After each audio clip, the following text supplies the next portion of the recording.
حج کی تین قسمیں ہیں: حج افراد، حج قران اور حج تمتع۔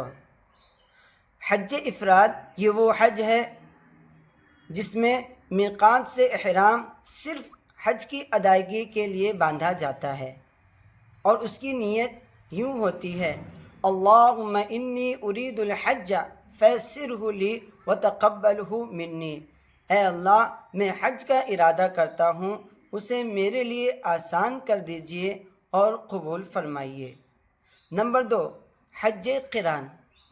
حج قران یہ وہ حج ہے جس میں میقات سے احرام حج اور عمرہ دونوں کے لیے باندھا جاتا ہے، یعنی مکہ پہنچ کر پہلے عمرہ کے ارکانات ادا کیے جاتے ہیں، اور اسی احرام میں، یعنی احرام کھولے بغیر اسی احرام میں حج کے ارکانات کو ادا کرتے ہیں۔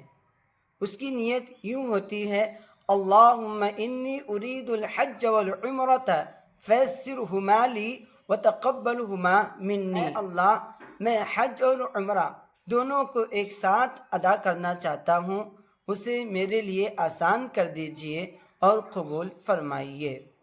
نمبر 3، حج تمتع۔